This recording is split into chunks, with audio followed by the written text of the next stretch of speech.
Hello, everybody. Welcome to the 28th call of the Amazon Investor Coalition. This is January 1st, 2021, our first call of the new year. Again, this is a weekly call dedicated to advancing forest-friendly economic development across the Amazon region. And these calls are recorded and later edited as a podcast series to help educate investors. Um, our presenter this week is Professor Hajon Haouni, and he'll say his name in English better than I will, from the Federal University of Minas Gerais.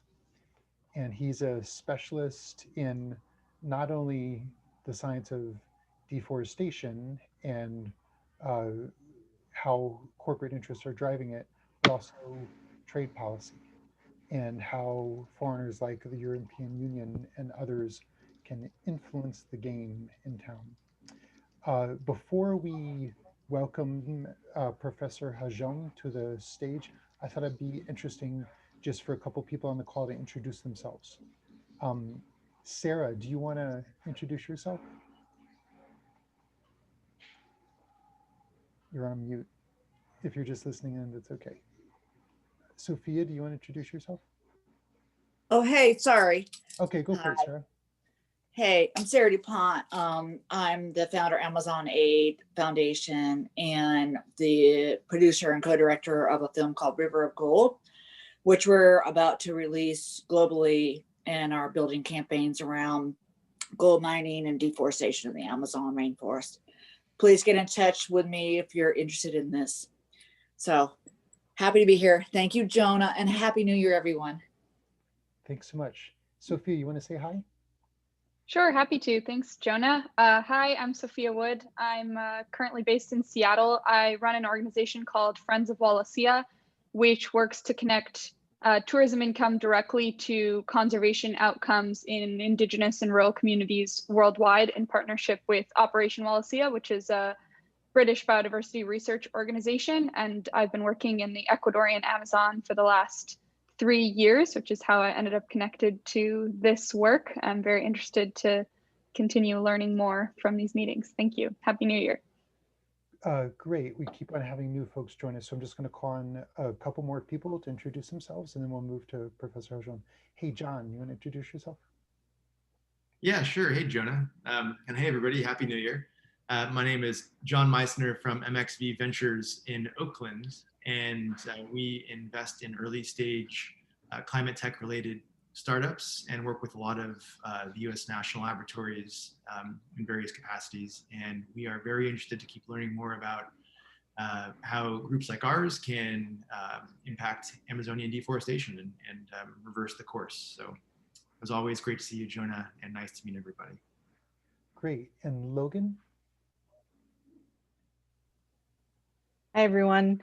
Happy New Year. This is my first call with the group, but I co-founded a group called Providence Capital, and we're focused on building a bridge between investors and enterprises in the regenerative agriculture space. We're mostly working in the US right now, but I'm definitely interested in expanding. And I have a background in forestry, conservation finance and forestry, so particularly interested in this topic as well, and the use of integrative finance tools to help advance conservation work. Great. And if you guys can limit it to real quick, Alex, David, and Kanari, we can all fit in with you guys. Go for it, Alex. Sure. Hi, everybody. Happy New Year. I'm Alexander Rose, based in Brasilia. I work for the German Corporation for Sustainable Development, GIZ. My focus is on sustainable use of tropical forests. I work with several value chains like cocoa, Brazil nuts, acai, private sector engagement, and restoration. Mm-hmm. Nice to meet you. Thanks so much for joining us, Alex. And David. Yes, I'm David Bain in Washington, D.C. The project I'm working on right now is called treeid.org. I've worked in the technology space working on unique identifiers in information infrastructure. There's a robust system for supporting unique identifiers, and we're taking it and we're dropping it into this space to see what magical things can happen when you're able to uniquely identify not just routers and servers, but an ailanthus, ash, aspen, bald cypress, beech, birch, buckeye, catalpa, cherry, chestnut, cottonwood, dogwood, Right. elm, etc. Great. And last, and then we'll start our program, Kanari. Hi, everyone. I'm Kinnary Webb. I'm the founder of Health and Harmony, and we do rainforest conservation. We're throughout the tropics, but we are also working in the Xingu Basin now in Brazil, and we work with indigenous and local communities for them to identify what their needs are for protecting the forest. Great. Thanks so much. So I'm going to put everyone on mute if you're not already, and I'm going to invite Professor Hajon Haouni to join us. Uh, do you mind if I call you Hajon, or do you prefer Professor? No, Rajan is fine. I mean, I've been living in different countries, for 5 years in Italy and then in the UK. So, different translations and pronunciations are fully accepted. So, Rajal. So, not everybody is used to the nasal sound of the tilde. So, it's Professor Rajal. It's absolutely fine. Great. So let's begin. Tell us a little bit about your background before academia. Where did you grow up? Tell us a little bit about your family. Yeah, so actually I'm from a family from the state of Minas Gerais, which is in the middle of the country, and actually I spent my childhood in a small city of less than 10,000 people, just north of the capital of Belo Horizonte. It's called Conceição do Mato Dentro, which actually is a family of farmers. My grandparents, okay, they were also dentists. In the case of my grandfather, but my great grandfather was actually a farmer, and so I really have I grew up in close connection with the natural environment, but also agriculture. So that's not things that are stranger to me. But then at 8, I moved to Belo Horizonte, it's a bigger city, and I ended up studying in an Italian school.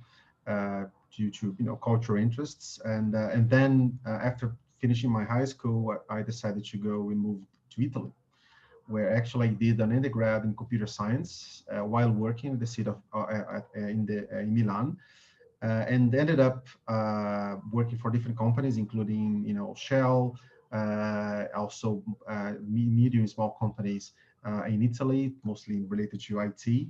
But then as my final job in Italy, I worked for a couple of years for the city of Milan, basically working on applying information technology to monitor urban traffic and air quality, and how the different policies being applied by the city were helping to improve air quality, which is one of the biggest environmental issues in Lombardy. And that's when it really sparked in me, that I could apply and bring together IT and computer science and environmental policy. And then when I moved to I decided to do a master's and then a PhD at Lancaster University in the UK, and I picked the topic of deforestation in the Amazon, specifically the role of satellite monitoring to reduce and control deforestation in the Amazon rainforest as something that could bring me closer to my home country. And since then I've been going from one topic to the next, which and in this long chain of specialization that goes from the satellite and the deforestation process and what goes on the ground, agricultural development, forest and non-forest products, carbon credits, RED, international cooperation, monitoring supply chains, infrastructure. Actually, I'm also working now on issues related to illegal gold mining in the Amazon as well. That's one of my more recent projects, because in the end of the day, what we find that all those topics are very much interconnected. It's like this big complex woolen ball that you push a thread, and there is the next, and there is the next, and there is the next, and I think it's very important to understand it all interconnected. That's why in the end we have developed here a research agenda which is very plural in terms of approaches, but it's very so we go from studies related to the social sciences and history, and even social studies of science and technology, and going to issues related to calculating how much carbon there is in a forest, and how much emissions have been avoided due to a certain policy in that region, because it's important to understand the different sides of the problem in order to address it. Nice. Tell me a little bit about your first trip to the Amazon and your emotional connection with the region and how that informs your research. Well, actually, I started my first contact with the Amazon has been actually with the ugly part of the Amazon, because most people, they would first have their contact with the Amazon from as tourists, going there and visiting the more the more beautiful places around Manaus, and usually at the heart of the forest where most of it is preserved. And instead, my first contact with the Amazon has been straight away on the issue of deforestation. So it has been working, doing field work in the state of Mato Grosso, because basically for my PhD, what I have done was to follow the object of deforestation from the detection of deforestation from space to the conceptualization of policies in the Congress and by the ministries, down to the field work of forest rangers with machine guns at hand, go in the middle of the forest after the foresters. And I've been following those different steps, including the work of forest rangers in the middle of the forest. So that was my first contact. So at one hand, seeing the grandeur of the forest and the beauty of the trees, but then at the same time, just after seeing the impact of large areas with with high levels of deforestation, and sometimes deforestation followed by some very low levels of productivity. So that sense, that idea that deforestation equals development was something that firsthand I could see myself that is not often the case. So that has been mostly my first approach with my first-hand contact with Amazon. I remember looking up the list of scholarly articles that you've been working on, and they're so diverse and so many. Um, Tell us a little bit about the focus of the research. What is the ultimate trajectory of it, and what is the gap that you are filling as an intellectual and as an academic that was not filled previously? Yeah, I think initially one of the gaps here has been that many people have been talking about the Amazon from a more societal perspective, and maybe in terms of, for instance, in geography, have different people talking about immigration flows. Also have anthropologists looking at indigenous populations specifically, but and also a lot of more quantitative studies, understanding, for instance, showing how much of the forest has been lost. But not so much, at least when I started studying it, and still not that many people, which have been working and trying to understand how we can tackle deforestation in practice. So what are the people doing to reduce deforestation with their hands? And if I may just can I just share my screen to show, which I think goes very much hand in hand with the first impressions of as we were recollecting. These are some of the pictures of my first field work now many years ago, where we could hear, for instance, this is an area which has been previous forest, and now it is from this large corporation called Amagi. This is the work of the forest rangers actually going at the place of someone that's not expecting from them. And this is, I think, has been a very touching moment, where you have the forest rangers followed by those guys which are with machine guns, and these are basically police force, a special police force that the week before were shooting at drug dealers in Rio de Janeiro, and now they are in the middle of the forest, still with the uniform of the rural place, and this is a farmer, right? Who, which not all farmers are criminals. That's very important to say. Often a minority, and he's in a situation where he's basically hands up, saying, "Please don't shoot me." And at the same time, you have here the forest ranger who's, with the hand in the back, it's showing some discomfort because he's noticing that the farmer is not at ease, and of course it's creating some problems. And because if the farmer doesn't give information to the forest ranger of what is going on and who is the forest and where's the deforestation is coming from, because maybe this guy is not the guy, he's only the guy with the machine, with the equipment doing the deforestation. He's not the owner of the place, and the only person able to give the information about who's the owner of the place is this guy here, who's now being somehow intimidated. And at the end of the day, for the next trips, the forest rangers have asked the police to stay in the car, not to intimidate the farmers.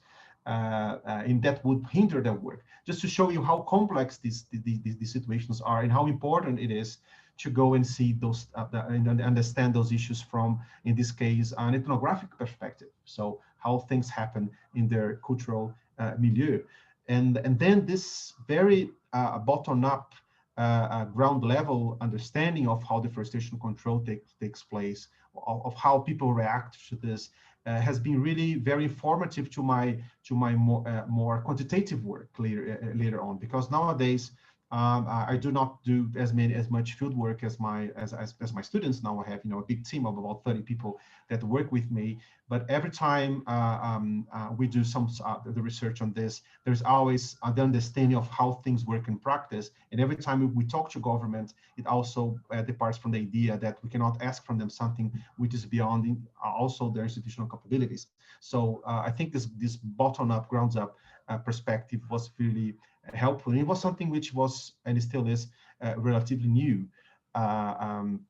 Now, jumping, almost 20 years after, or the kind of work I'm doing today, is that thanks to this understanding of how policy is created and implemented in practice, almost this street level bureaucracy, to cite some authors in this area, this has been allowing us to do big data analysis of the way deforestation happens and how to tackle deforestation. So for instance, we developed with a big team of programmers, computer scientists, so also getting back to some of my roots, a software which analyzes individually the boundaries of millions of farms, crossing satellite imagery, overlaps with indigenous regions, indigenous territories, embargoes, among others, information, also supply chain, so information about production.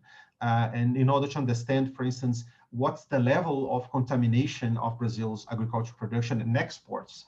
And this has, for instance, been the main topic of the recent article we published. And so we managed to bring together also these automatic procedures and also talk about how things are going on, not only for the specific team of rangers that have been following, but looking at the whole territory.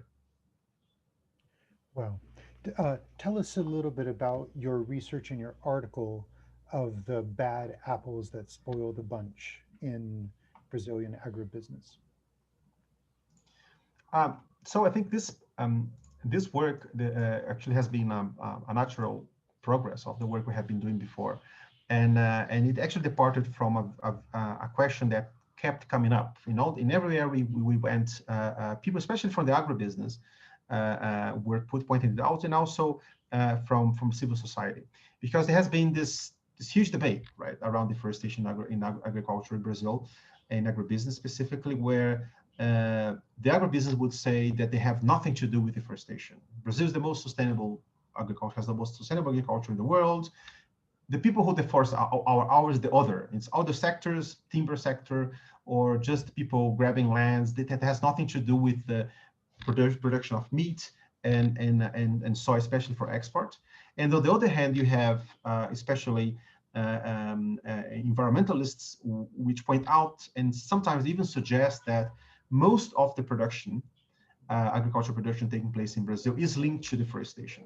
And we certainly knew that neither were true. So not 0% of agricultural production is linked to deforestation, so it's completely deforestation free, nor 100% of the agricultural production in Brazil is illegal or linked to deforestation. So how much is it, and where is it, and how bad is the situation? And then we started to do this procedure that I just mentioned. We developed this set of software which analyzes every single farm and analyze the level of legality of that farm, so how much forest it has, whether it has more or less forest than it should in terms of the legislation in Brazil, when it has deforested, and whether that specific farm is producing soy or meat. And especially in the case of meat, it was particularly complex because we had to analyze not only how many heads of cattle have been sold from a single farm, but where that cattle is coming from. Because sometimes you have a farm that's selling to a big meat packer that's exporting to Europe or China, and this last farm is not deforesting, but this big farm is buying from other places who deforest. So it's moving on cattle contaminated with deforestation, and so we put together this system that is able to analyze also those different fluxes. And what we found was, first and foremost, 85% of the farmers in Brazil have not deforested since 2008, which is the cut date for the new the legislation. And actually, only 2% of the farms are responsible for 62% of all illegal deforestation taking place in the Cerrado and in the Amazon. And from this comes the title "Bad Apples." So this is not the problem. The problem is not the bunch. The problem are the bad apples. And we, in a sense, point out basically two main messages through this. First and foremost, this argument that sometimes the Brazilian government and also the companies put forward that, oh, it's not possible to know. Yes, it is possible to know. We manage to know it, and we are not government. So in theory, we have limited access to data. So imagine if you are government, what we could know. You could know, or even the companies which have more data than we do. So we basically we broke the argument, the technical argument against a better monitor of supply chain, and second, we basically showed that it is possible short term to have substantial gains in terms of monitoring supply chains. And finally, we made a pledge to the good apples from the sector, saying that the good apples should be the first to be wanting to expel the bad apples from the basket. Because right now, what happens is that when you have the social civil society pressing Brazil due to deforestation, all the apples, bad and good, they band together and they protect and say, oh, we are the best already. This is all part of an international plot to basically push Brazil out of the competition. And what we have been trying to convince the good apples that, look, you have much more to win by purifying yourself, by getting rid of these bad apples than just trying to protect them or remaining silent while the bad apples are rotting the rest of the basket.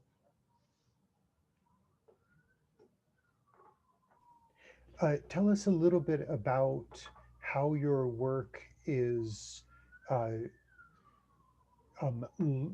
discovering ways for the European Union and the trade relationship with Mercosur.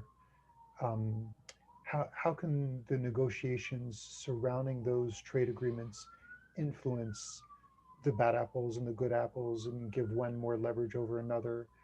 And then consequently, how can Americans also use their influence to advance sustainability and reducing deforestation for the region? How can trade policy help?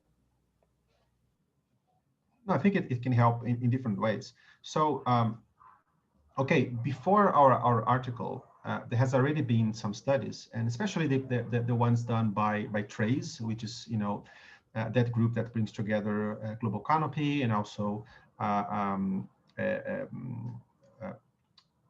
Stockholm Environmental Institute, which do a very good work, basically tracing the relationship between the food product produced in one municipality. So looking at the municipality as a whole and where that is going to. So they managed to say, well, the soy produced in the municipality of Sorriso is being exported to Europe or to China, whatever, and Sorriso has deforestation. But then when it comes to the negotiations with the EU, it has been a bit problematic because what Brazil has been saying is that, look, maybe someone is deforesting this municipality, but not the producers who are exporting soy, because previous studies have not been able to bring this debate to the property level. And so when we brought the debate to the property level and showed it's possible to have a better monitoring, we basically have been showing that, look, and look also Brazil, to Brazilian government. It's possible to have an agreement which is neither, closing an eye to environmental issues as the current agreement has, because actually the mechanisms in that's not really good, but and nor bringing a situation where we have no agreement at all, which is what many people would also like to, which in my view personally, I think we are worse off. It's better to have an agreement with good environmental standards embedded in it than having no agreement. And so our study, in a sense, it showed as an example that it's possible to have something more robust. And since then we have been talking a lot with the EU, with also the different representatives from different European countries interested in the matter. And I think it has been, helping them to grow some confidence on the possibility of asking more, and also helping them to develop specific asks to the Brazilian industry and the government. But I think going beyond Brazil, what we are talking about here is not so much how to improve Brazilian environmental standards, because we also have to think that Argentina, we have the Chaco, and Paraguay, you have actually the Chaco is being deforested more quickly in terms of the percentage of the remaining native vegetation than the Amazon. Not to forget other regions where you have the expansion and agricultural production, which also bring environmental, which has environmental impacts, including, for instance, the United States. How much of the soy production in the United States actually follow the good practices related to the protection of riparian native vegetation around rivers. We don't know. So what I think the kind of debate we're trying to push forward here is that we have the means, technological means now to raise up the standard of agricultural production worldwide, and have a standard that then can be replicated to other places, not only Brazil, but then Paraguay, Argentina, Europe, United States, Australia. Why not? We need everybody to be at the same level and to have a better agricultural production. Can you tell me what you expect from the election of Joe Biden? How can the arrival of a new presidential administration in the United States affect these issues? I think in different ways. It has been really a big relief for Brazil, especially in terms of democracy, because well, we still, of course, don't know exactly how things are going to roll out in the United States, but I think it's very unlikely that Trump is going to manage to issue a coup d'état and establish, and restate itself. It's not that likely. It's not impossible. It's not that likely. But if had Trump won, then Bolsonaro, which even in the previous elections have been already talking about election fraud, the chances that he would basically have a coup d'etat with the support of local police and the silence of the army would be huge, even if he lost. So I think first step is we have, Brazilian democracy have become stronger thanks to the shift of power in the United States. And why Bolsonaro would do that in Brazil? Because he would be able to do that, and Trump would not complain. He would have Europe and others, and then the most powerful military force in the world would not go there and say Brazil has a dictatorship now.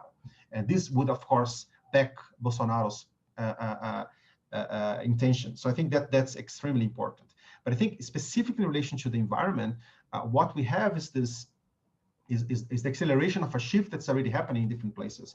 We have here already this realignment. First, Europe pushing forward, and then China following suit.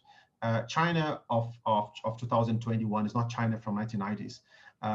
China now wants to buy soft power, and the way it wants to acquire soft power is by having a better environmental policies. They are pushing forward a huge forest restoration project of 1/4 of the country. It is investing a lot in renewable energy, and it's changing its policy, including talking about monitoring supply chains.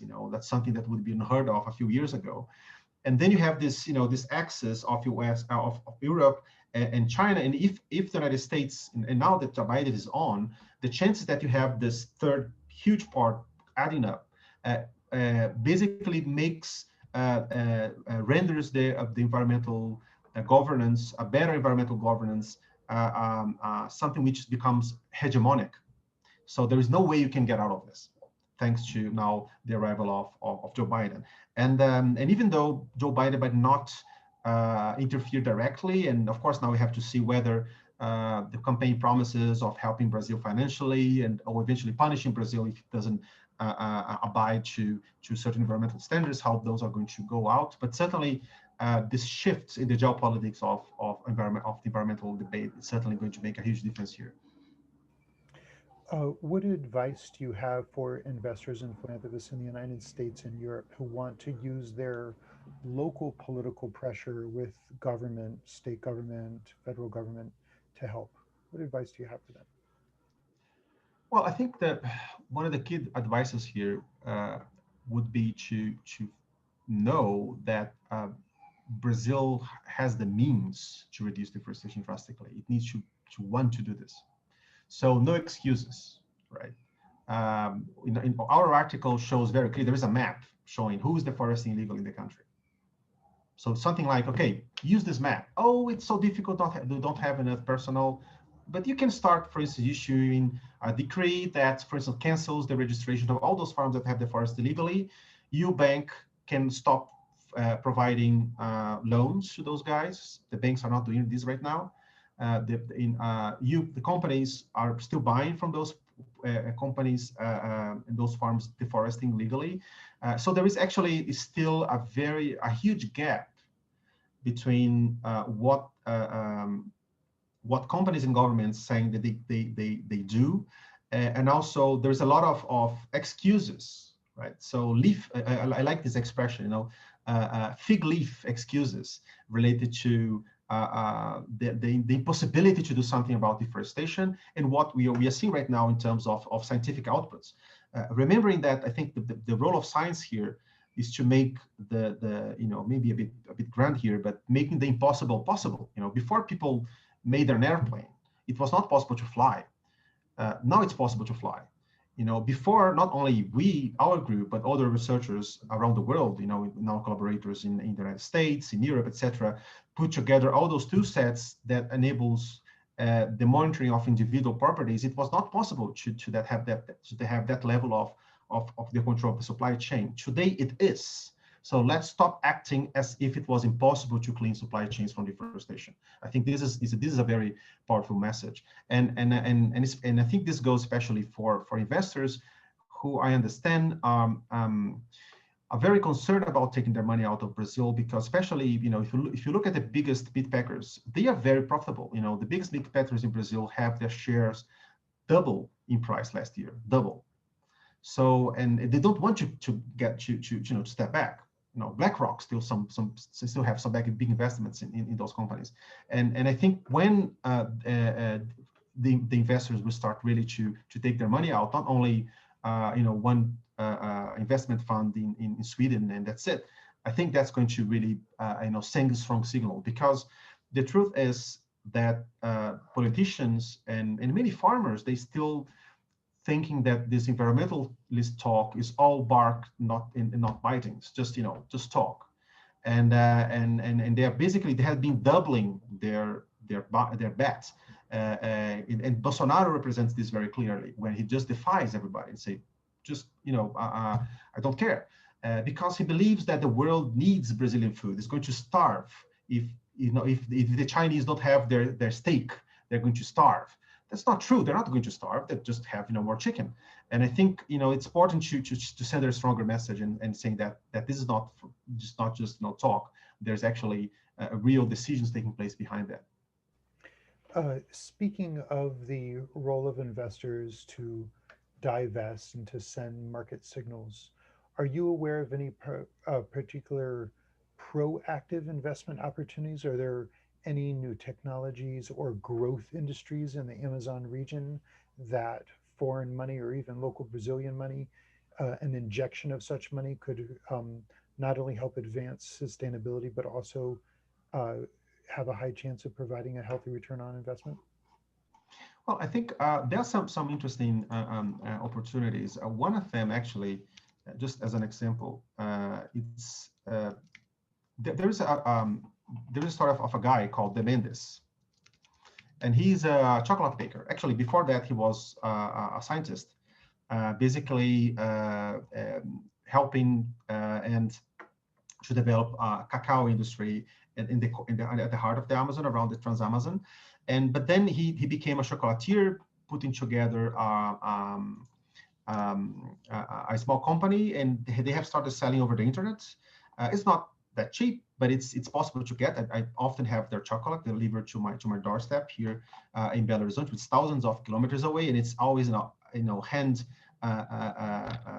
packed, and it's delicious. And the nice thing about them is that they have at the forefront the extractive cacao, so cacao found in the middle of the forest. They pay double, triple in price than Nestle and other bigger cacao buyers would do. And they have, for instance, been recently international investors have put money in these specific chocolate producers. In the same way, you have, for instance, possibilities of investment in ecotourism. I just been to the region of the Tapajós in Alter do Chão and visited a community-based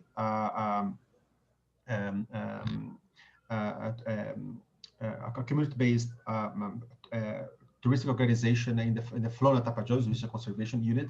It's absolutely gorgeous. It's absolutely gorgeous. And even though tourism is arriving there are so many opportunities to actually go there, train those people, bring people there, do this as a way to actually sensibilize a broader number of people in relation to environmental issues. There is so much that could be done.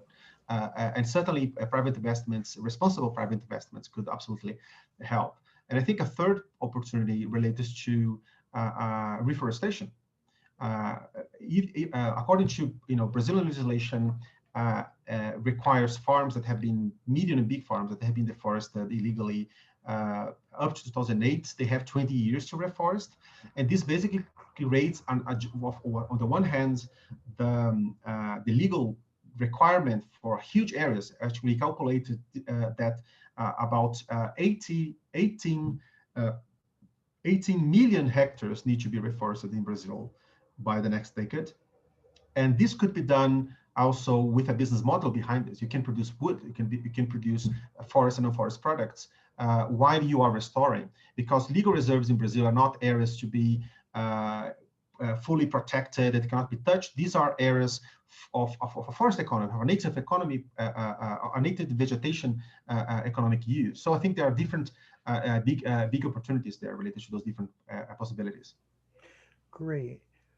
One more question from me, and then we'll open it up to the rest of the group. And it's about the Amazon tipping point. How close are we to it? And what can be done about it? What should the legislators be looking on? Is the Amazon really about to shift towards grassland, and will that disrupt the global weather pattern?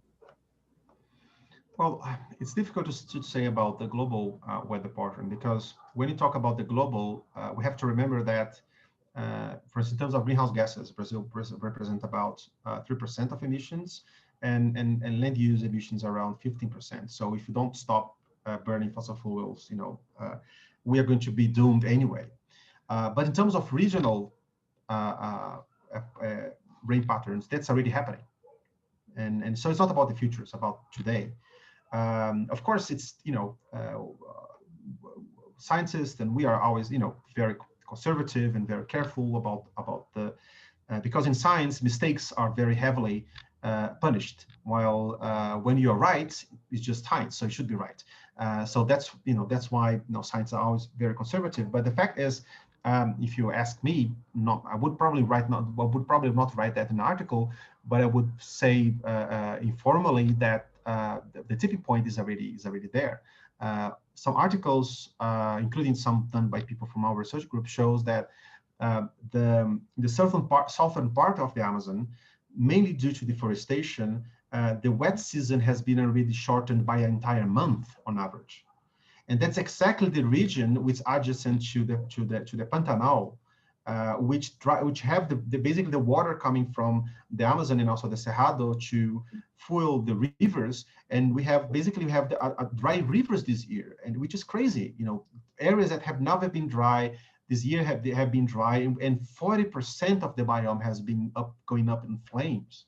Of course, we're not going to see the entire Amazon becoming a savanna.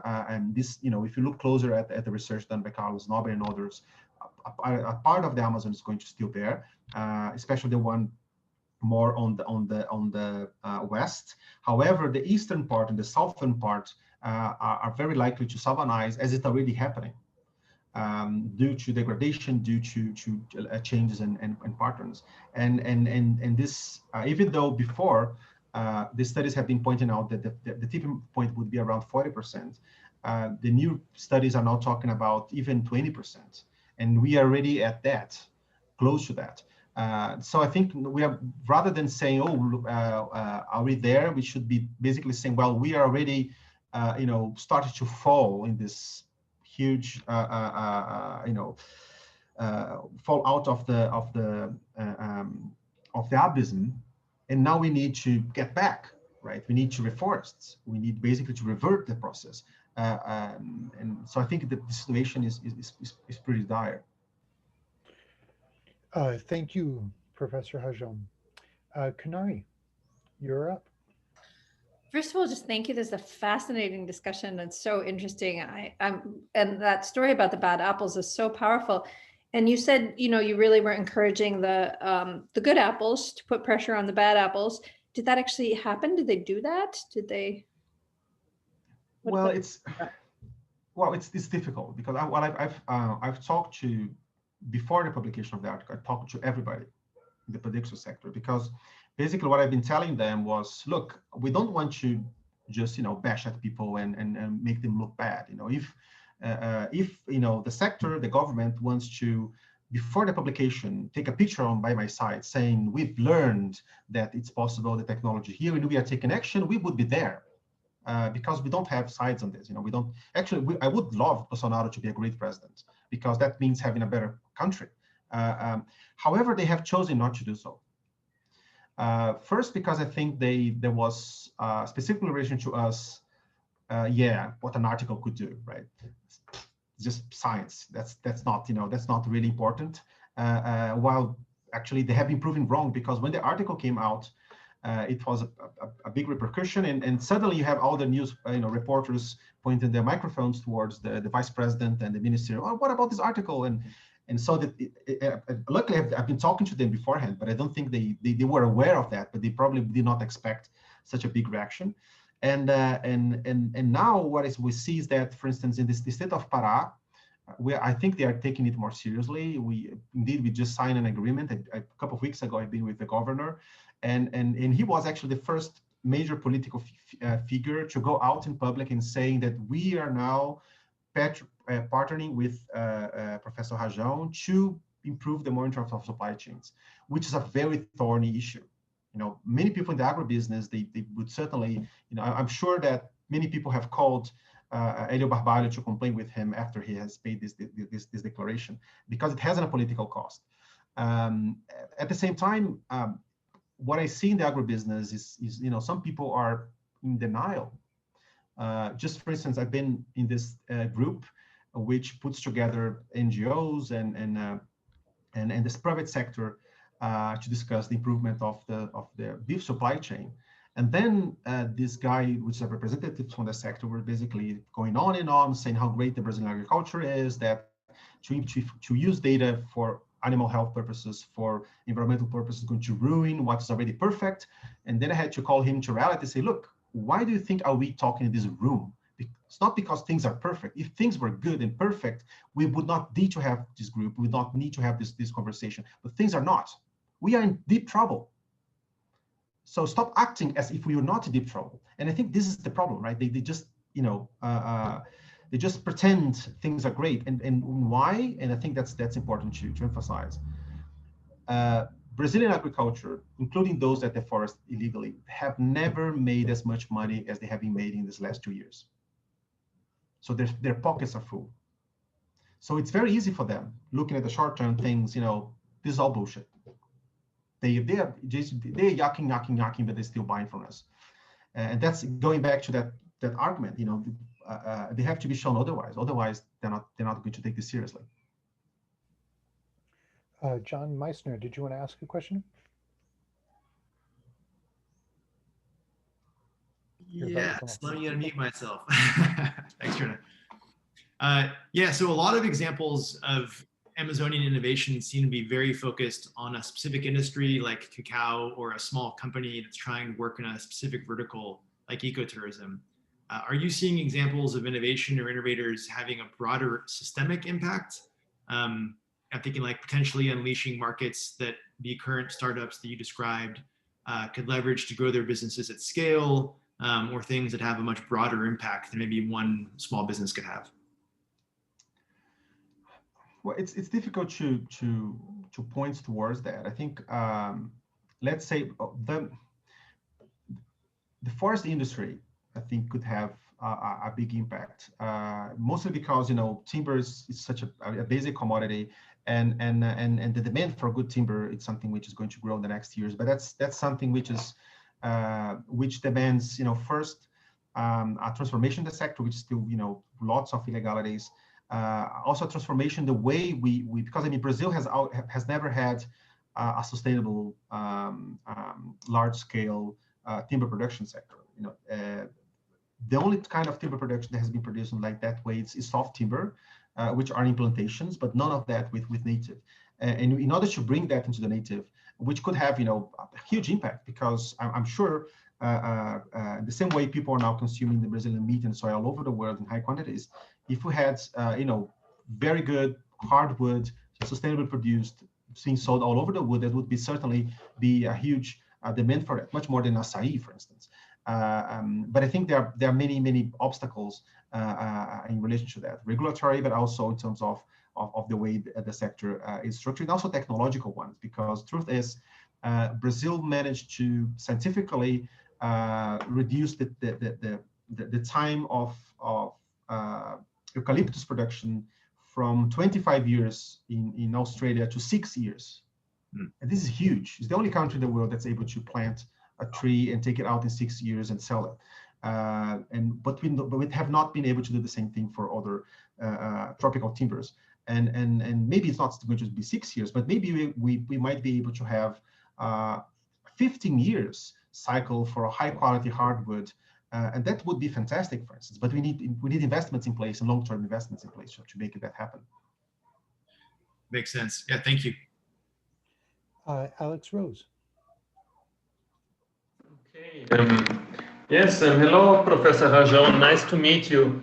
I don't know if you're familiar with the work GIZ has been doing in Brazil, but I just wanted to say that we have been supporting the Brazilian government in the approach to document the properties basically on car level. I'm sure you know the car system very well, and the C-car system. Very expensive softwares. They cost about 400 million reais over the long term. This is just the setup of the software. And now several multilateral givers and donors have been investing in its implementation, as mostly states and municipalities don't have the cash to implement it. So what we have seen basically, GIZ has a project, it's called CAR, specifically to support the Ministry of the Environment in its CAR approach and environmental compliance. So what we have seen is, as you know, the first step was the voluntary fulfillment of the CAR, meaning the farmers declares by himself voluntarily the size of his property and how much forest he has and so on. And then the second step would be the validation of the CAR, the numbers he has really declared. And this is basically where the train stops, because the validation is expensive. The states are in charge to do it, and they don't have the staff, the capacity, or the money to do it. So maybe my first question would be, how do you suggest to validate the CAR system on the work that has been done already? And my second question is, I don't think there's a lack of technology or monitoring instruments with map biomas and other instruments to know who is deforesting and where. And many times the fines are already applied by IBAMA, millions and billions of fines, but in any event, the fines are not paid by the big deforesters. And it goes into a trial or into litigation, which can take 10, 20 years and even be forgiven at one point of time. So these are the two issues I would like you to respond. How do you suggest to deal with the validation of the car system and the C-car? And secondly, how do you suggest to deal with the non-paid fines? Mm-hmm. Yeah, Alexander, thanks for the question. Yeah, I know GIZ very well and actually worked with GIZ in different projects, and so you know, and certainly if we start talking names here, I'm going to find people that we already know. Specifically in relation to CAR, which actually the grandfather of CAR has been the object of my PhD back in the mid 2000s. So I've been following this from its birth in the state of Mato Grosso, and then the state of Pará, and so I understand its potentialities and also the challenges here, especially in relation to validation. But I think again we are hitting an issue that it's more related to the lack of willingness to pay the political price to do the work rather than the means to do the work. So we have done a project called ValidaCar, which actually has been built upon the work of our research team here, but also in collaboration with the Forest Code Observatory. It's a set of NGOs. And what we have found is that depending on the states, we can apply a series of automatic filters that analyze the situation of the farm, and then basically define that who are the farms that do not need to go under a manual validation, a manual analysis, so they can be automatically approved, and those that need to have to be suspended and need to have manual validation.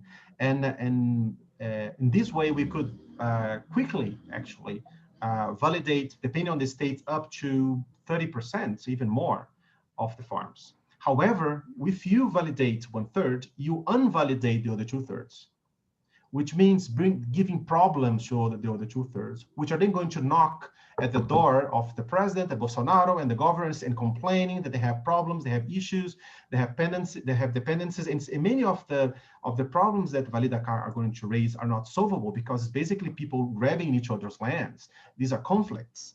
These are things that cannot be simply solved technically. And the fact is, even though we have showed this solution and showed and talked to Colato and his team many times, they have simply not want to take up the solution. And even though the University of Lavras that has been investing in those software, they are very good in developing technological solutions like Microsoft Word. They are not good at writing text. They're not good at analyzing the policy. They're not good at being critical about the policy because they're not a research group. We are. And so we are basically, we publish internationally, we publish in Science, we publish in Nature.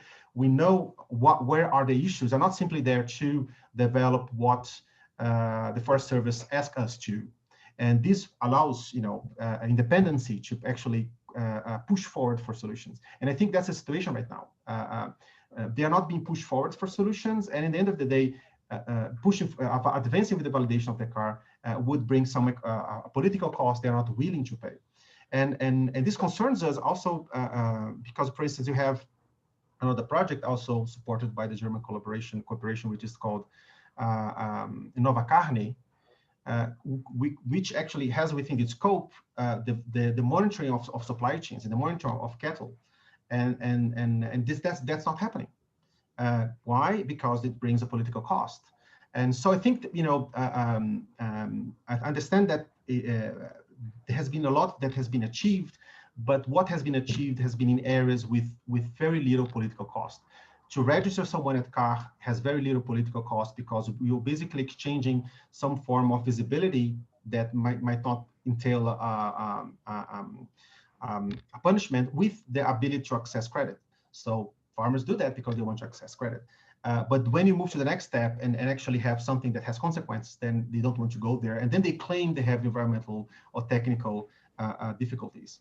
Then in relation to the second issue, well, we cannot analyze the effectivity of fines by looking at how much of that is paid, especially for many reasons. First, the bigger fines, such as the fine against the tillage dam explosion here in Minas Gerais, which costing billions, have not been paid and will not be paid, because it's much cheaper to keep up a huge team of lawyers just pushing forward and not paying this than doing this. But that doesn't mean that doesn't have a cost for the company.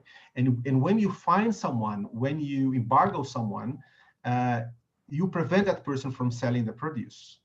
However, this only works if the companies who are buying cattle, for instance, or buying soy, take the embargo seriously. And what we understood is that quite often farmers are finding ways to bypass that, often with the agreements, so the underlying agreement of the companies themselves. And the government's not looking at that because it's not investing in monitoring, the monitoring of the supply chains. So when you from the moment onwards, you have a situation where a fine means that someone is driven out of business, regardless of that being or not the fine, as it was actually a few years ago, because a fine and embargo a few years ago, when those bypassing procedures were not yet known, had a much bigger impact, and that explains why an increase in the number of fines has explained the decrease in deforestation. And now we not only have a decrease in the effectivity of the fines, because farmers and the big companies have found ways to bypass that, but also you have a decrease of the fines by half in relation to previous years. So we have almost a complete dismantle of the ability of the government to actually punish for illegalities. So I think this is a big issue we have here. Thanks. We've reached the top of the hour, so we're running out of time. If we could have one more question from Sophia. Sure, yes, hi. Thank you so much for your presentation and for everything we've discussed today. I wanted to ask you, kind of following up on John's question, what underlying infrastructure might be missing in the Amazon region that would help these Amazon businesses that you mentioned scale more effectively? I'm imagining things like internet and banking, but I don't know if there's specific solutions that you would imagine would be helpful. I think communication was the first kind of infrastructure that jumps to mind, and then there's the issue of logistics. And I think one point here is really how can we revolutionize water logistics by bringing it to the 21st century? Because right now there is basically, we're still thinking that all rusty boats do the job, and the government wants to basically build roads which are good for moving cattle all over the Amazon with huge environmental impacts. But then how can we bring solutions, in terms of new boat designs, of new ports, of new types of water infrastructure, including for people, that would basically show that it's not really needed to build roads crisscrossing the Amazon, since we have the rivers that for centuries have been the roads of the Amazon, the means of transportation. I think those two dimensions brought together, I think that would be a major change here. Thank you. Professor Hajong, can I share your email with the group? Yeah, sure. That would be my pleasure. Great. I've pasted it in the room. Normally at the top of the hour, we go to what I call water cooler time or office hours, and we leave space for unstructured conversation for those who want to stay on. We leave the chat room open for those who want to copy. Thank you so much for your time. You're welcome to go or to stay, whichever you wish. I'm going to stay around. Yeah, Jonah, I think thank you very much. It has been a great conversation. Fortunately, I have an appointment following up, but please, everybody get in touch. Please send me emails. If you want to have further conversations from this, that would be really be my pleasure. And that's it. I hope it has been helpful. It has been Very amazing. helpful. Thank you so much. Really appreciate it. Thanks so much. Yeah, thank you. That was great. All the best. See you later.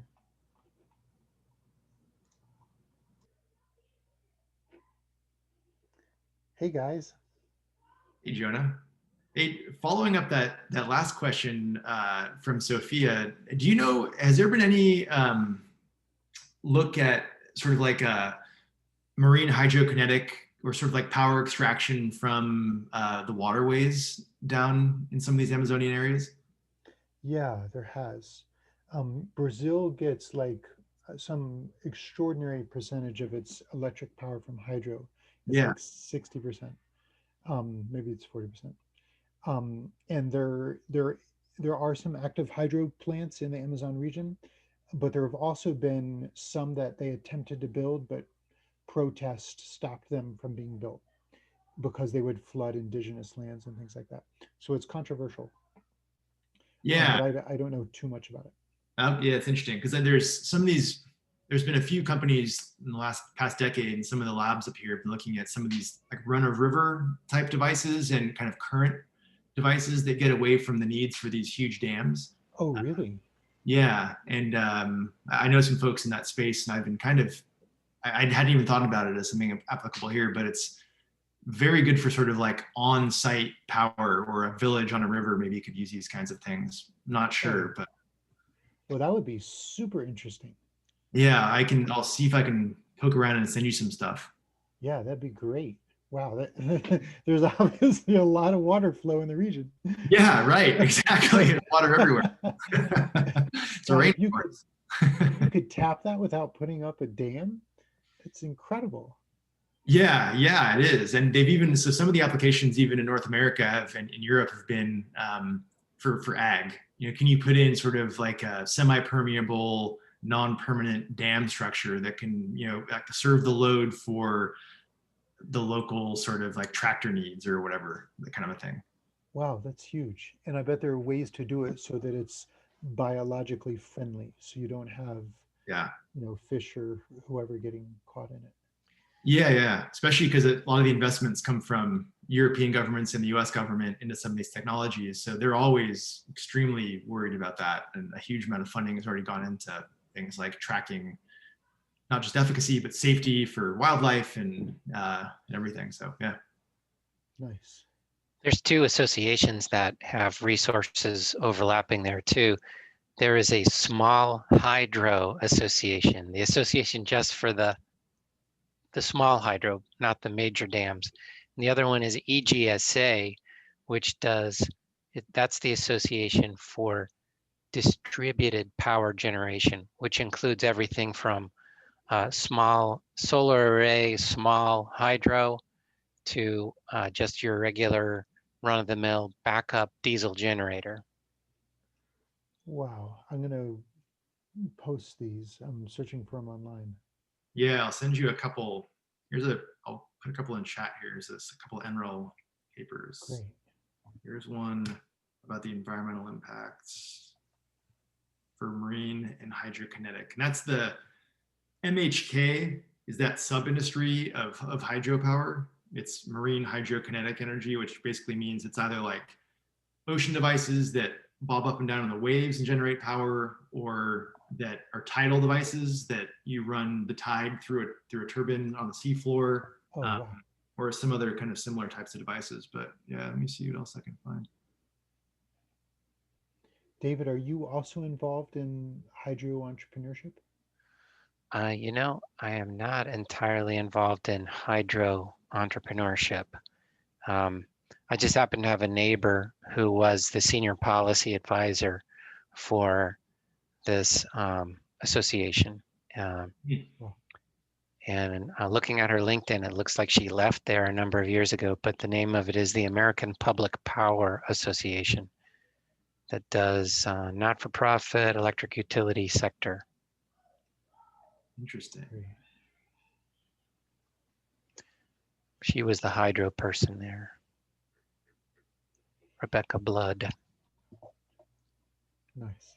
Yeah, and I'll text my friend at Enrel lives in Seattle, but he's big into the MHK stuff, and he would know about some of the river-based systems. Actually, there's a startup called Empower. I think it's these guys.